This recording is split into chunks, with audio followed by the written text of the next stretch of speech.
আসসালামু আলাইকুম everyone, welcome back to my channel. আজকে আমি খুব মজাদারভাবে মুরগির মাংস রান্না করে দেখাবো, একদম ঘরোয়া উপায়ে, ঘরোয়া মশলা দিয়ে। তো চলুন আর দেরি না করে রেসিপিটা দেখে নেই।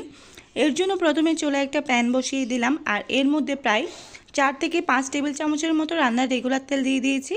আর তেলটা যখন গরম হবে এর মধ্যে 4টা এলাচ এবং 2টা তেজপাতা মাঝখান থেকে ছিঁড়ে দিয়ে দিয়েছি।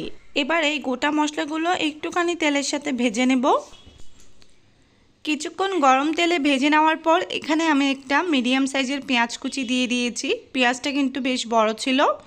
এবার এটাও তেলের সাথে ভেজে নিব, খুব বেশি ভাজবো না, হালকা সফট হলেই হবে।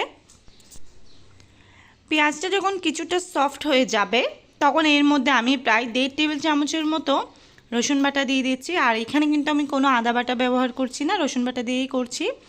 আর এই রসুন বাটাটাও একটুখানি ভেজে নেব কয়েক সেকেন্ডের মতো, যাতে এর কাঁচা গন্ধটা চলে যায়। আর রসুনটা আমার খুব ভালোভাবে ভাজা হয়ে গিয়েছে।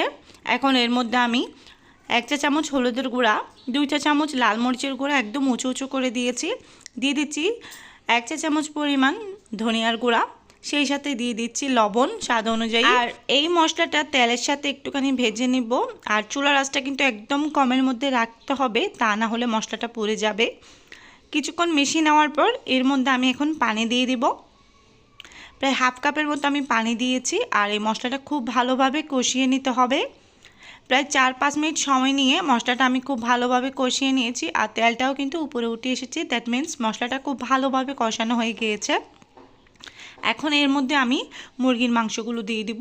অনেকে চাইলে মুরগির মাংস ভেজেও রান্না করতে পারে, তবে আজকের রেসিপি আমি একদম সহজ উপায়ে করে দেখানোর চেষ্টা করেছি, ঘরোয়াভাবে, একদম ঘরোয়া মশলা দিয়ে। এখানে আলাদা কোনো মশলার প্রয়োজন হবে না, ঘরোয়া মশলা দিয়ে খুব সহজেই এই মাংসটা রান্না করা যাবে। তো দেখতে পাচ্ছেন আমি মাংসগুলো দিয়ে দিয়েছি। এবার নেড়ে চেড়ে মশলার সাথে এই মাংসটা খুব ভালো করে মিশিয়ে নিচ্ছি। মশলাটা যখন খুব ভালো করে মেশানো হয়ে যাবে ঠিক সেই পর্যায়ে আমি ঢাকনা দিয়ে ঢেকে দিব। আর চুলার আঁচটা কিন্তু আমি মিডিয়ামে রেখেছি। আর এটা প্রায় 6 থেকে 7 মিনিট আমি খুব ভালোভাবে মশলার সাথে কষিয়ে নিয়েছি। এর মাঝে কিন্তু আরও একবার আমি নেড়েচেড়ে মিশিয়ে দিয়েছিলাম, আবারও নেড়েচেড়ে মিশিয়ে নিচ্ছি। আর এই পর্যায়ে আমি দিয়ে দিব কয়েকটা আস্ত কাঁচামরিচ, 4 পিসের মতো কাঁচামরিচ দিয়েছি। সেই সাথে আরও দিচ্ছি 3টা মিডিয়াম সাইজের টমেটো। আপনারা চাইলে এটা স্কিপ করতে পারেন, যেহেতু শীতকালীন এখন টমেটোটা অনেক সস্তা দামে পাওয়া যাচ্ছে, তাই দিয়ে দিলাম।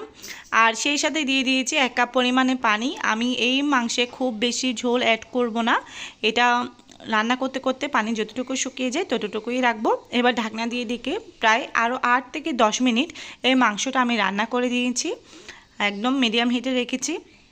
আর এরই মধ্যে কিন্তু আমার মাংসটা খুব ভালোভাবে সিদ্ধ হয়েছে। আর এইটুকু ঝোল আমি রাখবো।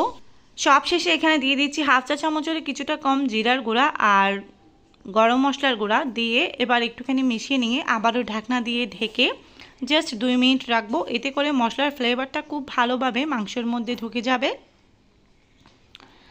তো ফিরে এলাম 2 মিনিট পর। তো দেখতে পাচ্ছেন আমার কিন্তু এখানে খুব ভালো একটা গন্ধ এসেছে।